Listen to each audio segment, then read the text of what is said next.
नमस्कार विद्यार्थियों। आज हम 10वीं कक्षा की पाठ्य पुस्तक क्षितिज भाग 2 का प्रथम अध्याय पद शुरू करने जा रहे हैं, जिसके कवि सूरदास जी हैं। सूरदास जी का जन्म 1478 में मथुरा के निकट रेणुका क्षेत्र में माना जाता है। कुछ लोग उनका जन्म स्थान दिल्ली के पास सीही क्षेत्र को मानते हैं। उनके गुरु का नाम महाप्रभु वल्लभाचार्य जी था। उनका निधन सन 1583 ईस्वी में पारसोली में हुआ।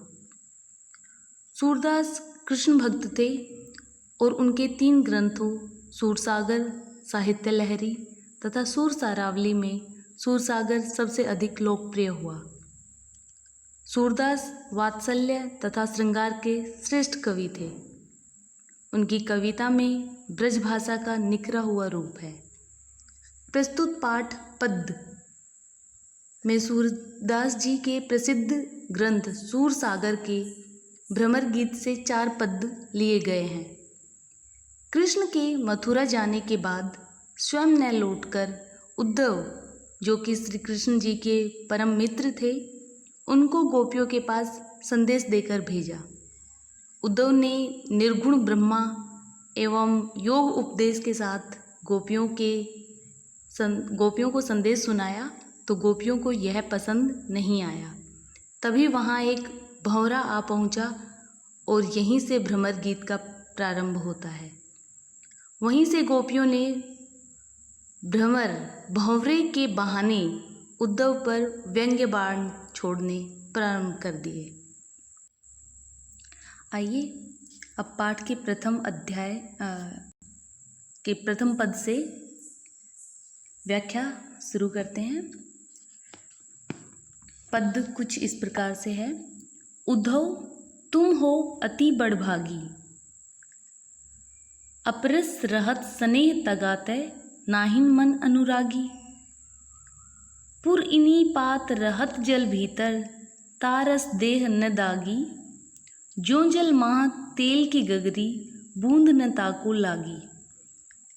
प्रीति नदी में पाँव न बोरियो, दृष्टि न रूप परागी। सूरदास अबला हम भोरी, गुर चाटी चौपागी। प्रस्तुत पंक्तियों में सूरदास जी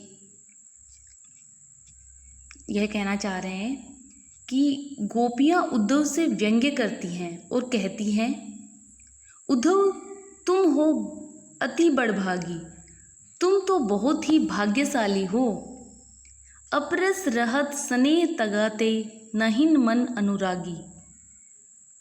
गोपियाँ कहती है कि उद्धव तुम तो बहुत ही भाग्यशाली हो, जो कृष्ण के पास रहकर भी उनके प्रेम और उनके स्नेह से वंचित हो, उनके अनुराग से, उनके स्नेह से वंचित हो। पुरइनी पात रहत जल भीतर, तारस देह न दागी। तुम कमल के उस पत्ते के समान हो। पुरइनी पात कमल के पत्ते के समान हो, जो रहता तो जल में है लेकिन जल में डूबने से बचा रहता है। जो जल माँ तेल की गगरी, बूंद न ताको लागी। जिस प्रकार तेल की गगरी को जल में भिगोने पर भी उस पर पानी की एक भी बूंद नहीं ठहर पाती, ठीक उसी प्रकार तुम श्री कृष्ण रूपी प्रेम की नदी के साथ रहते हुए भी उसमें स्नान करने की बात तो दूर, तुम पर तो श्री कृष्ण रूपी प्रेम के छींटे भी नहीं पड़े। प्रीति नदी में पाँव न बोरियो, दृष्टि न रूप परागी।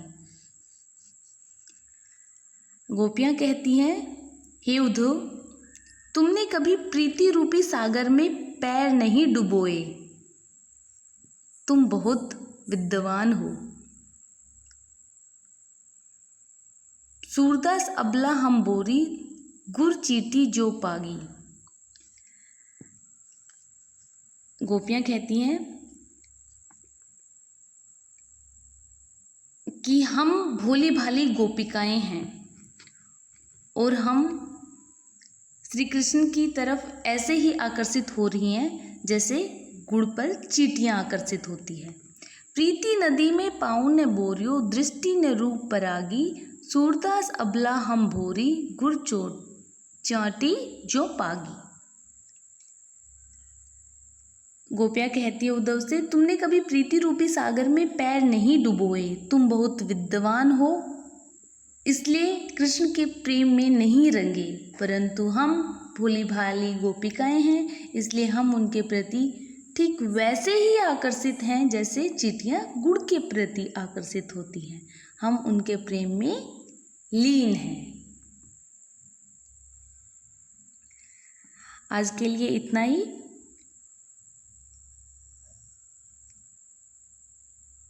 धन्यवाद।